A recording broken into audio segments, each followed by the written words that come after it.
Esse é o Ancapsu e nós vamos falar agora do depoimento do Paulo Figueiredo lá no Congresso americano, um depoimento muito importante. Paulo Figueiredo falou muito bem.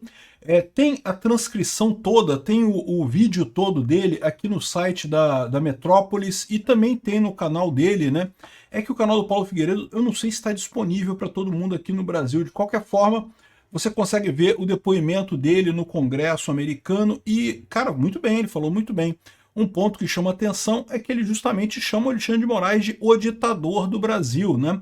Ele conta o caso dele, como ele é perseguido pelo Alexandre de Moraes e como se tornou isso um caso comum. Várias pessoas no Brasil são perseguidas por Alexandre de Moraes em várias situações, né? Então vamos falar sobre isso. Eu vou tocar um pouquinho do vídeo aqui para vocês ouvirem. Não vou tocar o vídeo todo porque ele está disponível na internet. Você pode ouvir ele todo aí com as legendas em português aqui, no caso, no site lá do Metrópolis. Mas realmente o recado é muito importante. Nós vamos interpretar o que isso significa. O que isso pode mudar em relação ao que está acontecendo, né? Essa notícia foi sugerida por Bêbado Senil e Ladrão, Boletim Baobá e várias outras pessoas. Obrigado aí ao pessoal que sugeriu notícias lá no nosso site, no visãolibertaria.com. E obrigado a você que está assistindo o nosso vídeo. Se você gosta do nosso conteúdo, por favor, deixe o seu like e se inscreva aqui no canal, né? Pois bem, o Paulo Figueiredo, vocês sabem, é um comentarista político brasileiro muito atuante e que foi perseguido pelo Alexandre de Moraes, né? Ele foi colocado numa lista de prisão e coisa e tal, acusado de golpe, de participar do golpe do 8 de janeiro, sendo que não há absolutamente nada que indique que ele tenha alguma participação no que aconteceu no 8 de janeiro, absolutamente nenhuma, uma perseguição pura e simples. E ele está morando nos Estados Unidos, está exilado nos Estados Unidos, e daí ele foi convidado a conversar lá no Congresso americano sobre esse assunto. Uma coisa positiva do Paulo Figueiredo é que ele fala inglês muito bem, diferente da grande maioria dos brasileiros, inclusive Eduardo Bolsonaro, Jair Bolsonaro, e até o Orlando Santos e coisa e tal, todos eles falam um inglês como o meu inglês, que é um inglês técnico, você consegue conversar, você não vai morrer, não vai passar fome. Mas para falar, né, de forma eloquente, o Paulo Figueiredo tem essa vantagem, ele realmente fala inglês muito bem, né? Então tá aqui, ó.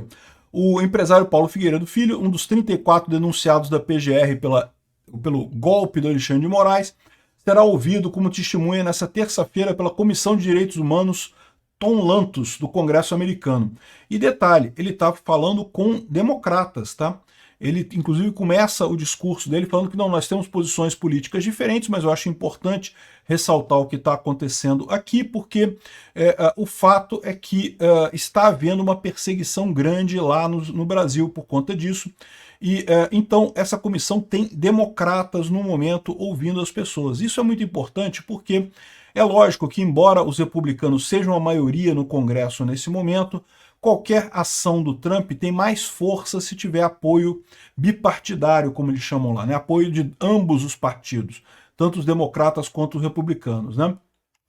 Enfim, ele coloca aqui ó, o anúncio de que ele foi convocado para conversar no Congresso dos Estados Unidos, hoje, essa terça-feira, na respeitada Comissão de Direitos Humanos, e o tema será a repressão transnacional de Alexandre de Moraes, né? Vocês sabem, tem vários casos que estão bem documentados, né? A própria Interpol recusou muitos dos avanços do Alexandre de Moraes, o tribunal lá na Espanha recusou a extradição do Oswaldo Eustáquio, ou seja, mostrando que realmente, veja, a Espanha é um país que hoje é governado pela esquerda, não tem nada a ver com os Estados Unidos, não tem nada a ver com o Brasil, e mesmo assim recusou, mostrando que é um caso que realmente há uma extrapolação do Alexandre de Moraes. E aqui no Brasil todo mundo já sabe disso, tá?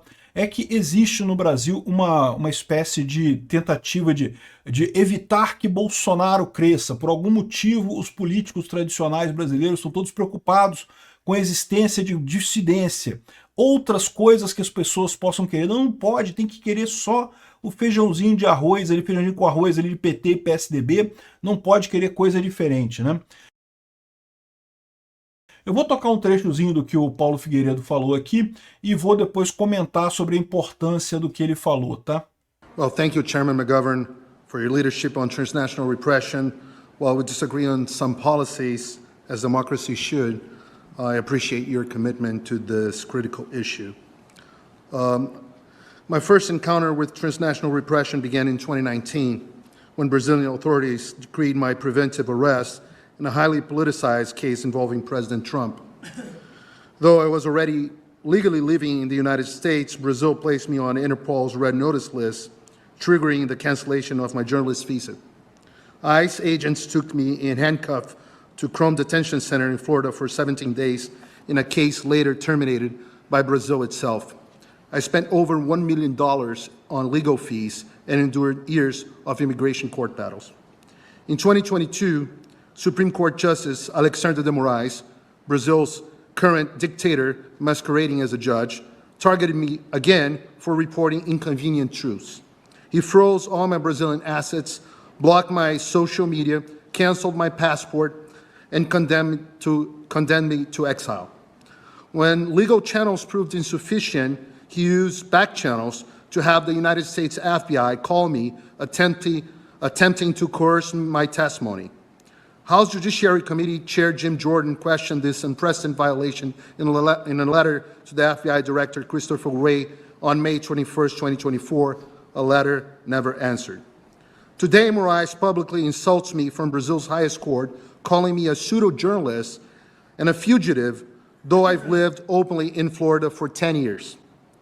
He claims there is a secret arrest warrant against me, and I cannot defend myself because I have not been formally charged, and that I don't even know if I've been placed on Interpol's list again. Eu não vou tocar todo o vídeo dele aqui, porque o vídeo dele é longo, tem 8 minutos, e eu vou deixar o link na descrição se você quiser ouvir o vídeo inteiro dele, tá tudo lá, ele falando sobre isso. E falou muito bem ele lembrou de vários casos. Depois desse ponto aqui, ele fala sobre o caso do Alan dos Santos, o caso do Oswaldo Eustáquio, o caso da Carla Zambelli, o caso daquela moça brasileira que é cidadã americana, que também foi colocada nessa confusão toda. Ou seja, ele fala que se trata de uma perseguição sistemática. E isso é uma coisa importante justamente porque é um comitê democrata. E olha só, muita gente pode achar que, mas os democratas não vão querer fazer nada porque os democratas são de esquerda, apoiam o Lula e coisa e tal, e não é bem assim. Porque o caso do Alexandre de Moraes é tão explícito o erro que ele está fazendo, é tão óbvia a perseguição que ele está fazendo, que qualquer pessoa isenta, mesmo que se olhar para a coisa de forma isenta, sabe que o Alexandre de Moraes está errado, que ele está fazendo perseguição. É óbvio que ele está fazendo perseguição, né? Por exemplo, um dos exemplos que ele citou foi o caso da conversa dos juízes auxiliares do Alexandre de Moraes, que em determinado momento falaram sobre mandar um capanga da Polícia Federal nos Estados Unidos para prender o Alan dos Santos, botar num avião e trazer para o Brasil, né? Eu não preciso dizer para vocês que isso é absurdo de dois aspectos. Primeiro, é absurdo porque isso violaria a lei americana, seria um sequestro, né? Simplesmente está mandando um capanga sequestrar alguém lá nos Estados Unidos, né? Mas mais do que isso, revela a ânsia do ditador, né? O que eu falo, o que eu aponto, né? Que, de novo, vazou aquele caso que o Mauro Cid diz que o Alexandre de Moraes está movido pelo ódio, ele se sente pessoalmente atingido pelo bolsonarismo e com isso ele tem ódio do Bolsonaro e das pessoas próximas dele. E isso é uma coisa que faz sentido nesse caso, porque o Alan dos Santos, assim, que mal o Alan dos Santos pode fazer agora, né? Não tem nada que ele possa fazer de crítico e coisa e tal, e o Alexandre de Moraes continua insistindo em querer perseguir o cara, querer punir o cara, uma coisa realmente doentia, uma situação que não é normal isso. Né? Mesmo juízes durões no Brasil estão acostumados que determinada vez o cara fugiu, pô, paciência, fazer o quê? Né? O cara tá lá no exterior. E outra coisa importante, lembra que a extradição do Alan dos Santos foi determinada ainda no governo Biden, tá? Antes do Trump tomar posse.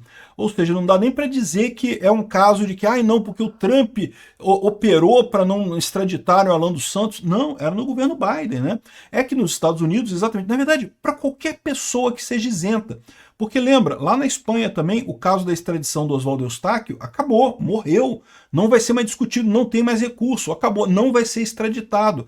Porque tanto no caso do Alan dos Santos quanto no caso do Oswaldo Eustáquio, o pessoal olha para as alegações do Alexandre de Moraes, não, essas pessoas são perigosíssimas, porque são golpistas, estão querendo fazer um golpe no Brasil. Tá, mas o que elas fizeram de verdade? Não, elas tuitaram coisas terríveis, fizeram vídeos muito ruins criticando o governo. Pô, peraí, meu amigo, ninguém dá golpe criticando o governo, não. Que negócio é esse? Você faz um vídeo criticando o governo, é um golpe? Em lugar nenhum do mundo. Qualquer pessoa... É aí que está o problema, né? O problema é que a esquerda brasileira está tão imbuída na vontade de voltar ao poder, tem tanto medo de perder o poder para a direita aqui no Brasil, que acha que não... Beleza, o Alexandre de Moraes está fazendo merda, mas vamos deixar para lá, né? Vai lá, Xandão! Prende Bolsonaro, Xandão! Então o pessoal exentosfera, o pessoal do PSDB, né? O pessoal do PSD, todo mundo, lá, tem problema não, você é contra bolsonarista, não tem problema não.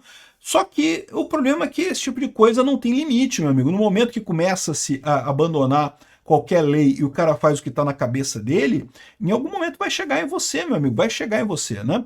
Além disso, vocês estão esquecendo um problema fundamental, que no final das contas, se o Brasil é uma democracia, quem deveria decidir o rumo do Brasil não é uma elite de 11 magnânimos e excelentíssimos juízes do STF, é o povo brasileiro. Se o povo brasileiro está votando na direita, é porque, caramba, o povo brasileiro quer ir para esse lado mesmo. Ah, mas eu acho que é errado. Então, meu amigo, você vota contra, você vai lá, você é um voto. Você é um brasileiro também, você vota contra, você vai lá e tem o seu voto.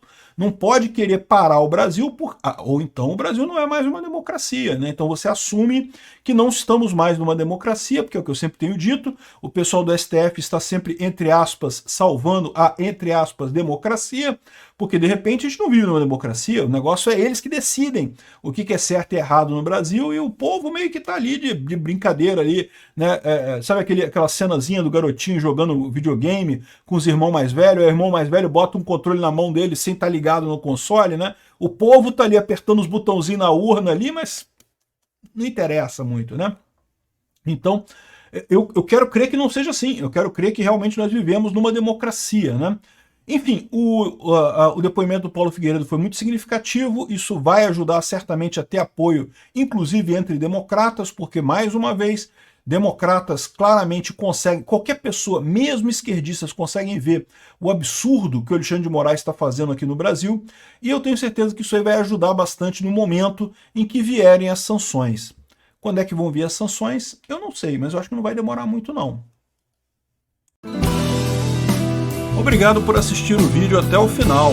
Além de curtir, compartilhar e se inscrever no canal, considere se tornar patrocinador com valores a partir de R$ 1,99. Clique no botão Seja Membro abaixo para saber as condições e vantagens de patrocinar o canal. Mais informações sobre o nosso projeto, visite nossos sites indicados na tela.